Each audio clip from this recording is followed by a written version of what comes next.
Hi. There you go. Okay, so as you guys know, this has been a little bit of a chaotic day. So two panels are becoming one. They're merging. They're hybridizing in a beautiful way, I think. So this is the Characterizing Songs panel. And I think it's going to be kind of cool because we've got, of course, some great musicians, but also Sam Vincent at the end here, who did some singing on the show as well. So let me introduce everybody. You get it? You get it? People who sang songs and people who wrote the songs and music together, doing one panel. That's right. Yeah. The panel to beat all panels. So let me introduce who's on stage here with me. Mr. Mando Pony. Hi, everyone. Daniel Ingram. Hey everyone, how you doing? Stephen Andrews, also known as Architect. Hey, everybody. Hello. And of course, Sam Vincent. And Hello. oh, here we go. Hi, Nicole hi, Alber's coming hi. up. Oh, wait. Hi. Oh, wait. Hi. Are you just observing? Or are you actually? Oh, and here she comes. Dum. Oh, wait. And There's what's more. this? But Michelle wait. Krieber as Not well. only do you get Nicole Oliver on a panel, you also get Michelle Krieber as well. There we go. And could it possibly be you also get, for a limited time only, Andrea Lipman?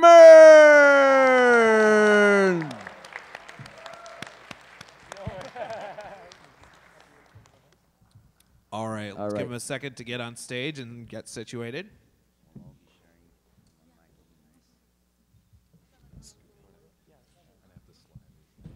All right. Now we're talking, huh? Did I say it was not going to be the best panel of all time? It's shaping up to be that way, isn't it? All right. Well, on stage here, we have both the writers and orchestrators of this songs from the show, but also some of the people who sing on them. Nicole, of course, in the season finale, sung beautifully as Celestia.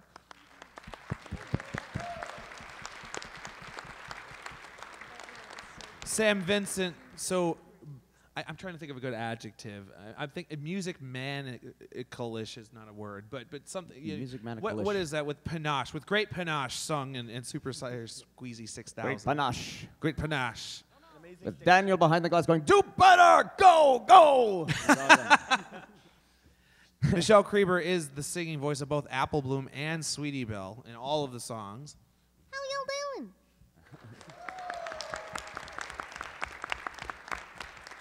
And Andrea Lemon sings for Fluttershy.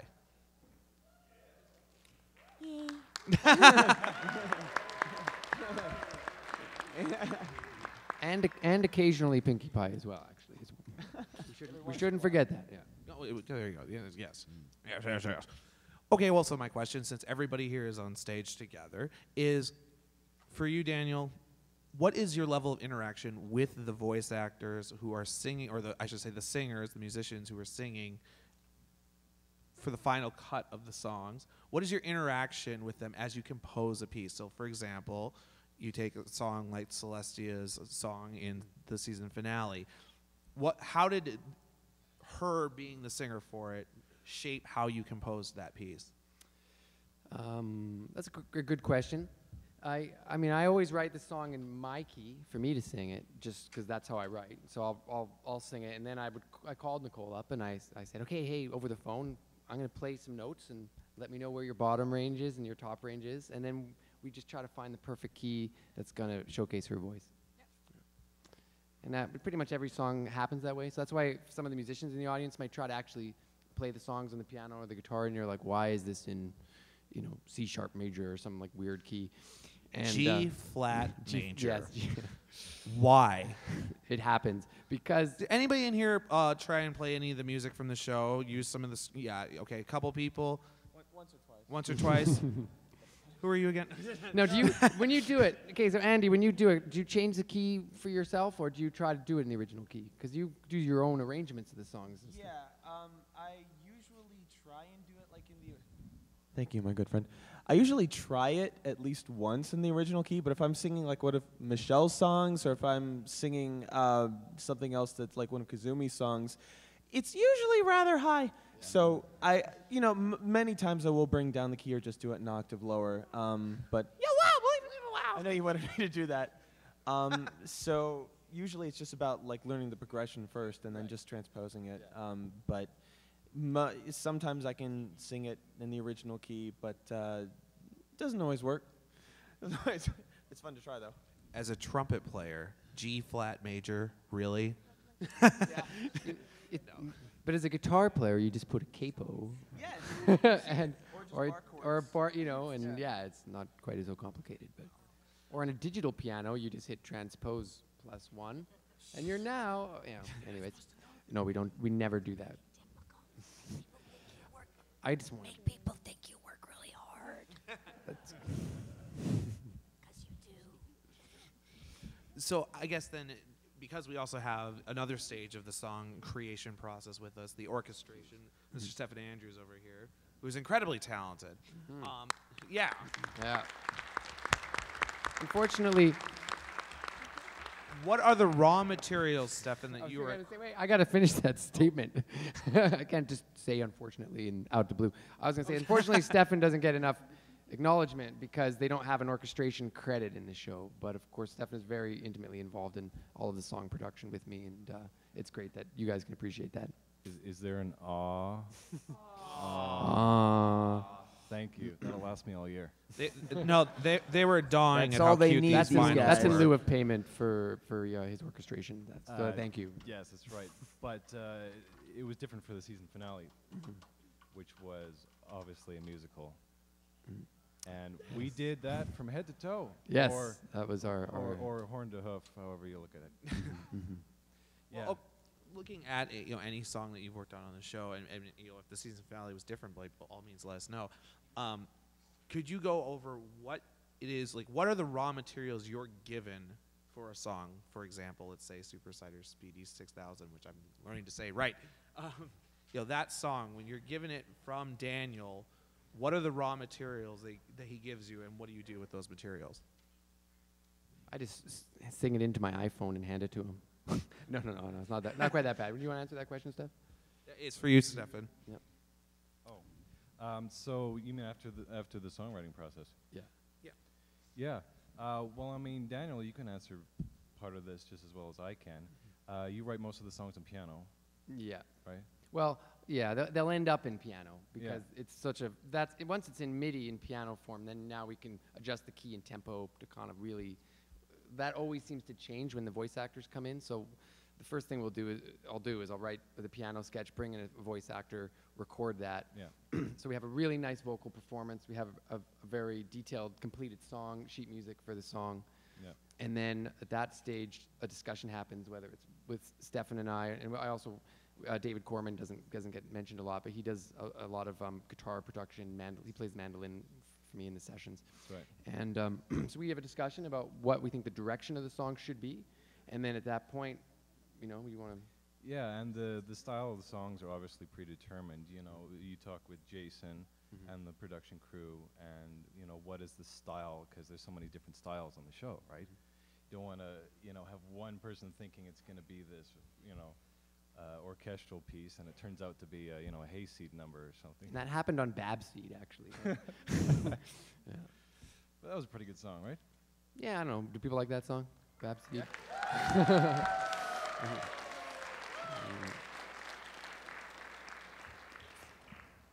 Yeah, and so I'll take everything that's been written by Daniel, and I do a lot of the orchestral stuff, and so I'll take it and I'll lay it out onto the orchestral instruments digitally.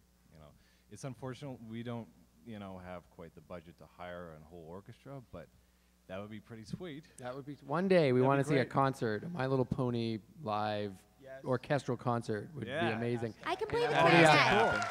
So if you need Yeah. me. And we get the whole voice cast. Well, that's to it. We sing want to it, get the right? whole voice cast to sing it. It would be an amazing thing. I Mando think. would be on mandolin, Yep. Sure, why and 100 other instruments at the same time. Oh. Yeah. So, was that the question that you asked, Mike? Yeah, that was the question I asked. And then it I have goes. a There's another. question. Yeah. Okay. Yeah. I have a question for Daniel. When can we hear some flugelhorns? There was a Just there- think about it. Okay, I'll think about this. There was a secretly hidden buried flugelhorn in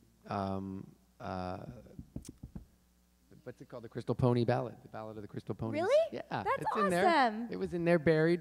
Yeah. Sweet. And actually, I hate to admit this, but it was Will Anderson who added it. Because I wrote a song and we recorded the song. We record these songs like way at the very beginning. So before we even do the voice acting, a lot of times the songs are recorded. So it's like the script happens, the songs are written, and then the voice. The last thing we add is the voices after all the production is done, and then they go and they animate. And then a year later, the song is in the show and it's animated, and it's really actually kind of exciting because I have no idea what the animation is going to look like. And then suddenly something will happen. We realize, oh, there's a flugelhorn we need to add. And I think Will Anderson can play a flugelhorn. He am I actually, right? well, that's his instrument. So Yeah. yeah, that's his. No, but So everybody does what they're good at. That's what makes the show great. And it's kind of cool too, like you said, to be able to write and produce the song even before it's animated. The animator's got to go along with the pacing of, and make up what's happening in every piece of whether it's a montage or it's a sing-along or something. So it's kind of cool. Yeah. What do you think? I know that, like, with the lyrics, like, nowadays I'm taking on a more active role in writing lyrics, and yeah, a lot of it is like, oh, we're actually shaping what the animation's going to do by deciding what they're going to sing about, because they end up wanting to animate what the words are saying. So yeah, it's pretty cool. Tubs of jelly. What? Tubs of jelly. Oh yes, Tubs of yes, tubs of jelly. jelly. I don't know how that got. I don't know how that Just got like in there. randomly in the song. Strangely obsessed with tubs of jelly. That was it.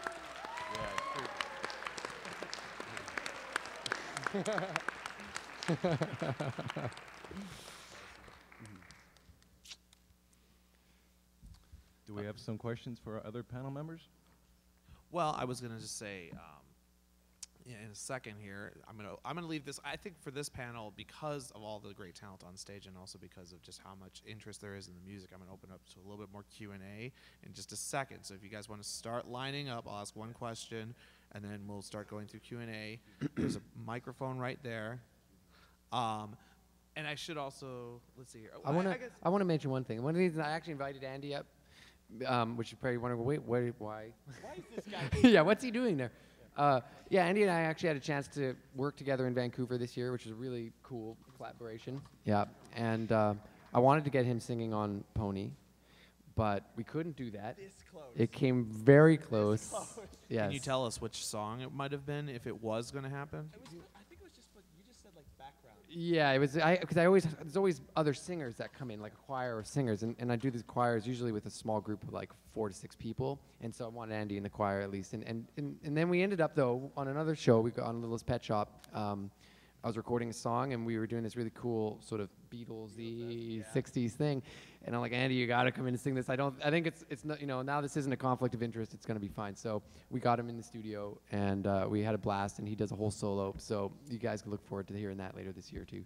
It was a lot of fun. I love that song. I obviously will not sing it or mention the name or anything, but any day now. But it's so funny how you did mention, that it just like takes forever from the songwriting process to the recording, and then whenever it actually comes out, because like we recorded almost a year ago now, and it's like, oh yeah, it's almost 2 months from now. Yay! Yeah, it takes a long time, but it was an honor and an extreme pleasure to work with you guys. So, thank you so much. Well, and one question that I wanted to ask is there a difference between how you guys, because I know that the DHX music crew also works on other DHX productions such as Pound Puppies and on Littlest Pet Shop. Is there a difference in how you approach composing for My Little Pony than for those other shows, or is there a difference in the production process or the interaction between the composers and the VAs, or is that something that... The interaction with the VAs is pretty similar. We just spend a lot of time with you guys. Like when we bring them in, like we've spent hours recording Flim Flam song, I think. And I'm a drill sergeant. Like I really like to do it again and again and get as much nuances in, and because we only get one shot at it, we have to have lots of options. So sometimes the network will call and they're like, oh, do you have an alternate for this line? And so that's we work pretty hard on these. We work these guys really hard. So that's consistent. But the style of songs for every show definitely is different. And I think for My Little Pony, it's very unique, very special because unlike, in season 1, a lot of the songs were kind of typical of a cartoon. We were sort of going with spoofy, funny stuff, like the CMC's Cutie Mark Crusader song in the 80s thing was really just supposed to be a joke. And Fluttershy's So Many Wonders and Hush Now Quiet Now with that Michelle did an amazing job on. Both of them did an amazing job on. Those were kind of like joke songs. And then we realized, wait, let's try to do something that doesn't get done often and write really songs that have a little bit more depth and emotional meaning and go a little further. So it's really unique show, I think, in that sense that we get to do these like Flim Flam and these crazy songs that you just don't hear on other shows, I don't think. Sorry, I'm losing my voice. And I love the story progression. I love the story progression in the actual songs themselves. It feels like some of the best musicals. Like, I love it whenever you can actually have the story progress instead of just stories going on. Then there's a song. We all break. Yeah. Suddenly we're not telling the story anymore to enjoy a little song, and then you go on. But I really like it whenever the story gets like the Find a Pet song. I thought did a really good job of actually extending the stories, and I like seeing that in cartoons. Yeah, and you don't see that very often. Now, I think on Pet Shop, we especially find it's like songs are great and a lot of fun, but they don't always so integrated into the storyline like they are in My Little Pony, which is really, really unique. All right, let's get to the first question. Has there been a genre that you would not been able to incorporate into the show that you would like to? This is always the hardest question because there's things I just don't want to spoil.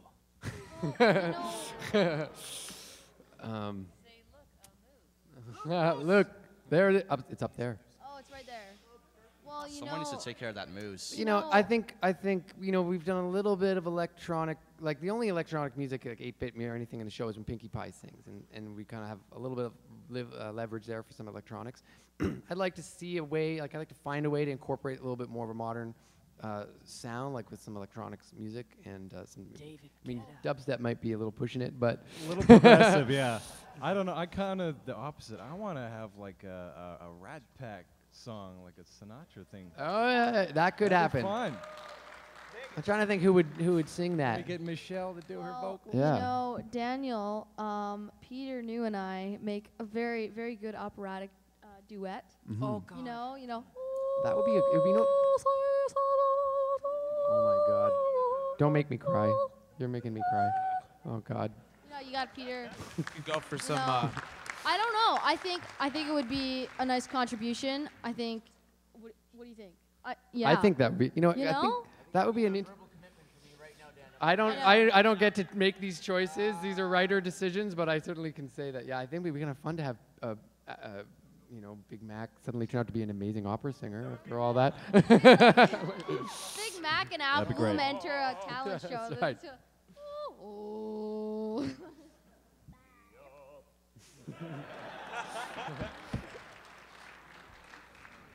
Okay, this one's for Daniel Ingram. What do you feel is the best song on My Little Pony Friendship is Magic that you've composed? I can't answer that question. The best song, I think. Favorite? I really feel like just from a start to finish balanced song. I really like the Smile song. I do feel like it's got. Thank you. Good choice. Thank you. What's up, guys? I just got to say, first of all, I think you are all insanely talented, and thank you so much for being here. But this is basically just a general question. Since a lot of bronies have noticed the kind of correlation between certain songs like Super Sidey Squeezer, Super Cider. It's a hard phrase. Since people have liked the correlation between that song and the Music Man's Trouble, I was curious how much, both in interpreting and composing the music, how much you're influenced by classic songs like that. That's a great question. Just about how much influence crosses in from the reference songs. Yeah. I was familiar with that song. I try not to let it seep in too much. So I knew the gist, and I knew I was familiar with the music, but then I just let that go and try to do something unique. I try to do something original with it. And yeah. Definitely. Thank you very much. Hi, for Ms. Oliver. I know for the voice actors who have been in the show and the singers who have been in the show since the beginning. There were auditions deciding who would sing, who would voice, etc. What was the process of you becoming the singer for Princess Celestia that you, of course, did an awesome job of? Oh, thank you. Like Daniel said, it was a phone call saying, hey, do you think you could do this? I'm an actor who can sing. I am not a singer. We noticed It's a that you big can. difference, though. Those people like Michelle, who I call a beautiful singer, that's another skill on top of being a phenomenal actress. So, we talked on the phone, and it was a challenge. But I think the thing I love about the song is that it's so full of emotion. And so as an actor, like poetry, the lyrics, same thing. There's a story in the words, and so I thought if I could just believe in the words, then maybe hopefully I'd get the melody and it would come across. Yeah, he said he was channeling the emotion of raising a child and having them leave the nest, and I think that you guys did really good making that happen. Well, it was so. actually a really difficult session for me. My father-in-law died, so and my brother-in-law had just been diagnosed with cancer that day. And so I was, it was tough, but I'm really proud of how it ended up in the end. So Thank you. yeah, you're welcome.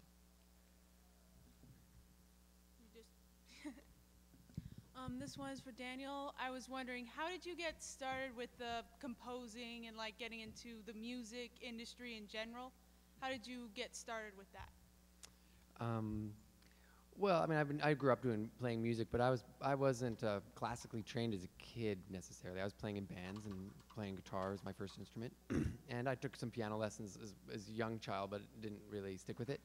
And then I went to university and started, like, I loved music, and I started studying composition officially, like, actually quite late. And then when I got into television, I didn't actually have any plan to do it because I didn't think I was capable of doing it. I thought, okay, I know what I can write, which was my own style of Boy, are you music. wrong. Were you wrong there, pal? And I thought, no, this is way too hard, all this, like, because you need to be very versatile when you're in television or film, anything. But I guess I had a really good mentor, and anyone wanting to get in the industry, I think that's a good way to start, is find someone who inspires you and can help you out. And I worked for him for several years. In fact, Stefan and I worked for the same mentor. That's how we met. And then it just sort of went from there. I actually only wrote my first song after I'd been composing background music for about 4 years, and that was the Martha Speaks theme song, which Andy did. Cool. And that was like, oh, you know what? I kind of like songwriting. And it actually occurred to me one day. I woke up and I literally said, I think I want to try a songwriting career and see what happens. And My Little Pony, and I got to sort of, break it in on one other show, and then My Little Pony really was the first chance to really try to stretch my wings that way. Thank you. These are great questions. I removed my hat so Michelle would recognize me. Sorry? I removed my hat so you would recognize me. Yes. My question to you is, what would Apple Bloom sound like if she had the personalities of Clary and Maddie?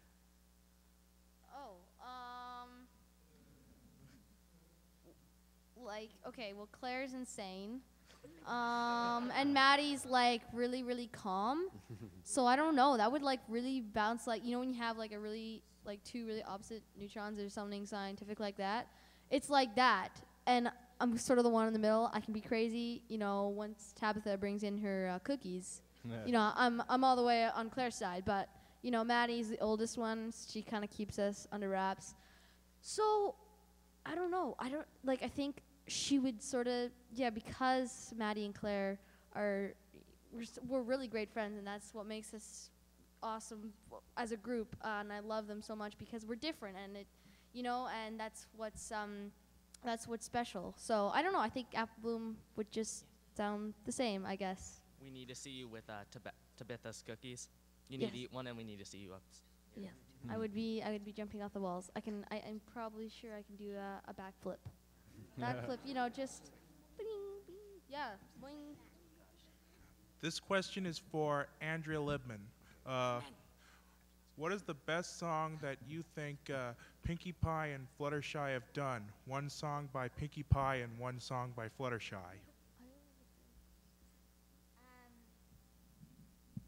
Well, I love the Smile song too that Pinky sang, and Shannon just did a great job on that. It's such a beautiful song, so I think that's the best Pinkie Pie song.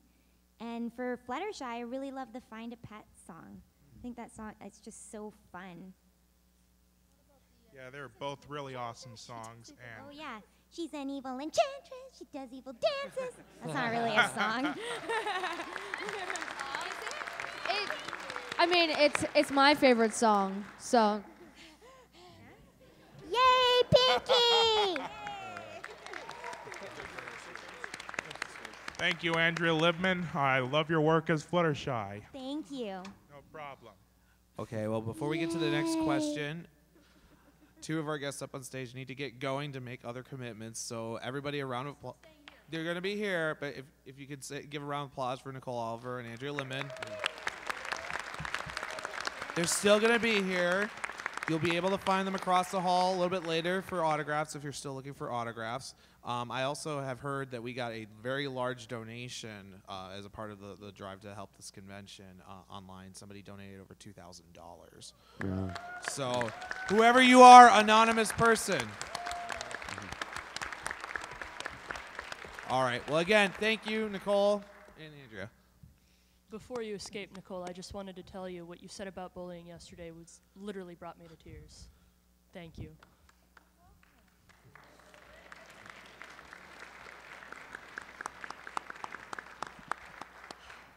All right, for the rest of you, I have kind of a terrible voice and I am all but completely tone deaf. Is there any hope for me?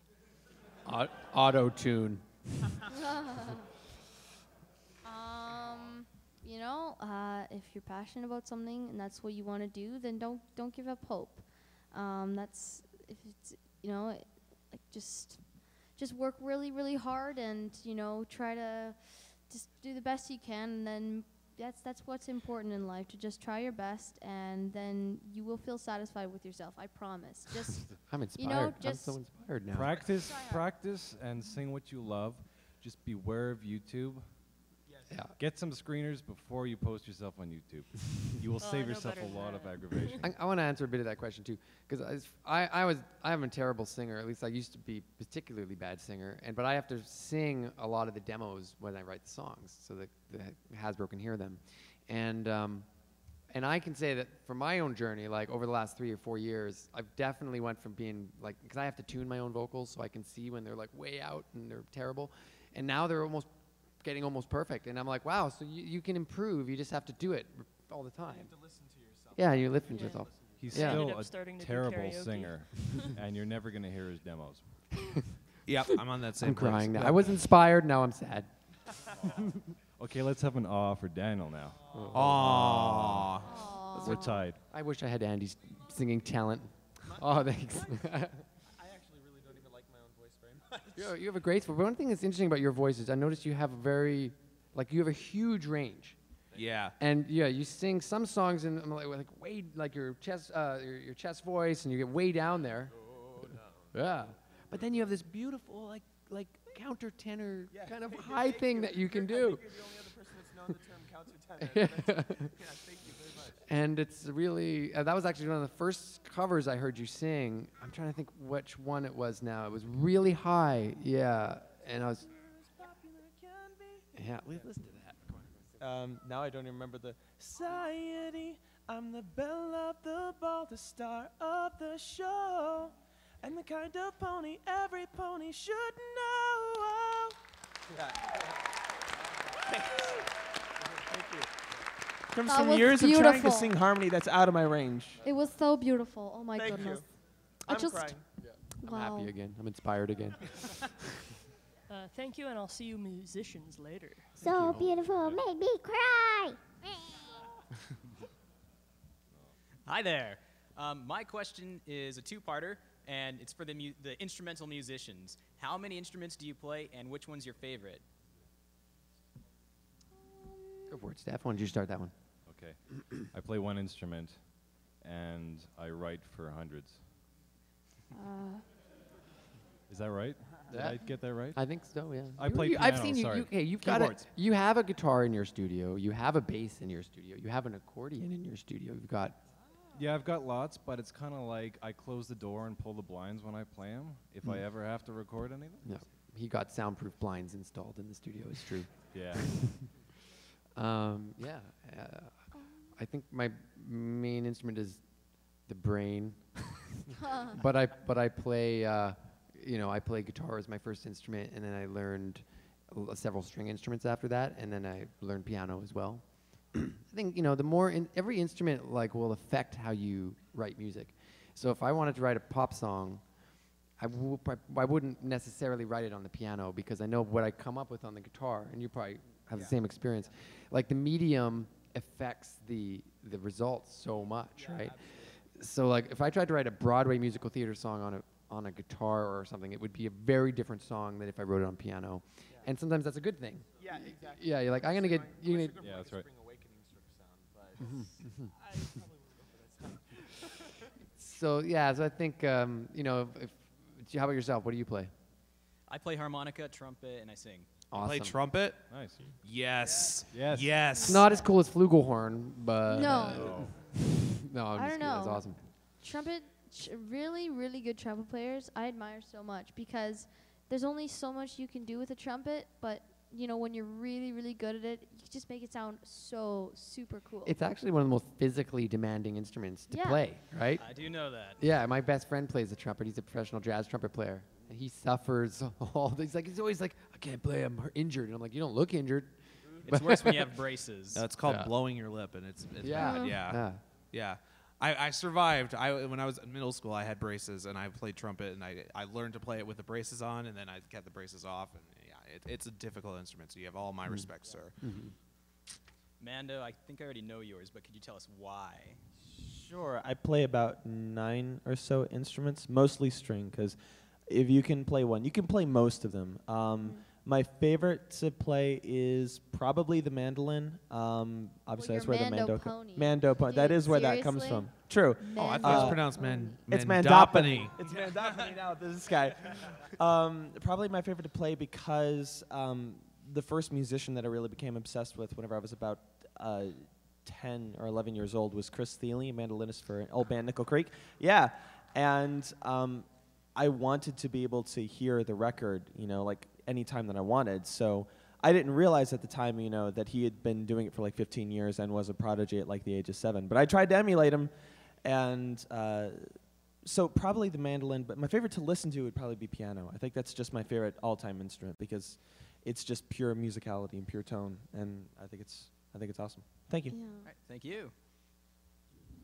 Okay, my question was just, when the fandom kind of exploded, did you all of a sudden have this moment where, oh my gosh, now every time I do a resume, everyone's going to be, oh, you're the pony guy, and like that was going to be the rest of your life?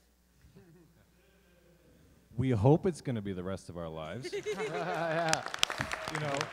We want to be working on season 43, before we kick the bucket. Hoof stomp.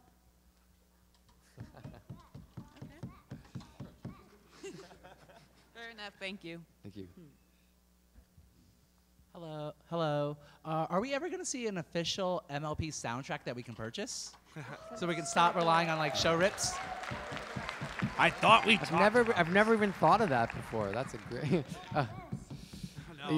No, this is one of those questions that people ask all the time. I ask Hasbro all the time. They ask themselves all the time. It's complicated because the actors are there to put their performances on a TV show, not on a CD. And so in order for them to have it on a soundtrack, I think there's some complicated purchasing and contracts that have to happen. And there's so many actors, so many people sing on these songs that I don't know. I mean, it's been 3 years now, 3 seasons, and it hasn't happened. So I hope it happens. I know everyone would love to see it happen, but I don't even know if technically it's possible. Yeah. Okay. Thank you. This one is for Michelle and Mondo, please. How did the two of you come together to collab on your work? Especially you, Mondo, going from from a fandom musician to someone actually singing alongside Michelle. First of all, we should definitely nickname you Mondo now. Yeah, You're Mondo. Mondo now. Mondo. I kind of like that. Pony. Mondo Pony. We'll wait till he gains some weight. Yeah, Mondo Pony. Well, it kind of all started because of this guy, and Monique Krieber, her mother, happened to come across. Was it Long Way from Equestria? Was the first one? Yeah. she heard? Well, what I did is back in November of 2011, we did an interview. Maybe it was even earlier. It might have been October. We did an interview on EFN or EFR at the time of Michelle Krieber, and as part of that, she asked, "Well, That long ago? It was that long ago. So long. And Monique said, well, Michelle's really interested in what kind of fan music there is out there. She hasn't heard any of it, and she's really into music. So I sent a whole bunch of links of different songs to her, including, I think, Long Way to Equestria, something from Simgratina, something from I think I Tombstone, I'm sure. Yeah, too, I right? sent Tombstone's Discord remix, of course. And after that, she said, well, we would be interested in maybe collaborating, working with one of these guys. I'm like, well, Mando's probably the most talented one I know. Thank you. And so I put them in contact with each other to start working together. And I think that was a good idea. I'm really happy with it. But basically, yeah, like if it wasn't for Everfree Radio and Everfree Network, it probably wouldn't have happened at all. And I'm really, really thankful for all of the opportunities and to have then moved on to working on albums and collaborations and mini webisodes and stuff like that. It's awesome. Well, and I always love the episodes of Speedy and Stretch where she's like hitting you with a hockey puck or something. What? Well, I'll That's tell you this. consistently all I hear is like, oh, remember whenever you got hit by the baseball bat? I really like that part. Gee, thanks. Draft, Fan friend. Well, yeah. Draft. We did make him sign his soul away in blood for those Well, yeah, connections, but- right? Yeah, No, no, it's that- gone, yeah. long gone. Technicalities. All right, well, thank you guys, and thank you, Daniel Ingram, for all the great songs you've had. I can't wait to hear some more in season 4. Thank you. Michelle, will you do us all the great honor of leading us on a full rendition of 99 Buckets of Oats on the Wall? Come on. That was actually Claire. Well, that's the problem. I don't want to steal Claire's thunder because I don't know if I can be that amazingly crazy. So that wasn't actually a singing role? That was a Well, vocal it's role? not a song. It was just it was in the script, and it was yeah. Okay. So they felt Claire could do it since it was just her screaming incoherently. Okay. Well, sing more in season 4. Okay. Use your limited power to make the writers give you more I don't know. Thank you.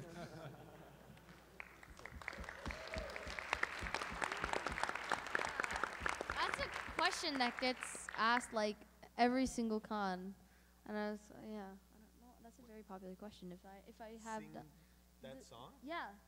Like, or have I done it, or did Claire do it? But I don't know. That was definitely Claire. So put it on the record. That is Claire. Yeah, that was. Was just actually amazing. Mandopony here. She was like. They credited it was Claire, but- hilarious.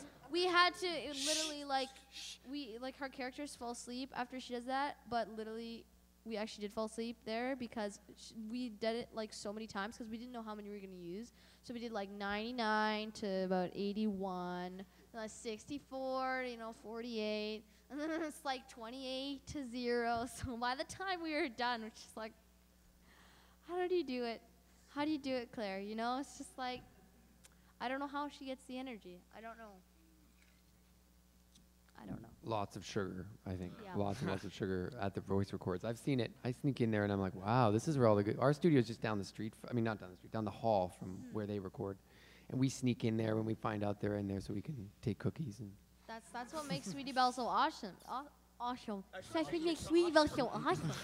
So awesome, man. Totally tubular. Mandopony? No, that was Natalie and I. Natalie you came up stole with it from me. No. You Did stole it Natalie from steal me. that from you? That's Yeah, terrible. I know. Natalie Sharp, Stretch on Speedy and Stretch. Check it out. All right. Well, I think that this wraps up this panel. I want to thank everybody who's up on stage with me. Michelle Krieber, of course. Sam Vincent. Stephen Andrews. We didn't really even talk about characterizing songs, did we? Really? Well. Okay. And Daniel Ingram, and then, of course, Mandopony, Mondo Pony. Mondo whatever you want to call them. Thanks, everyone. Thanks, guys. And stay tuned for an announcement of the next panel.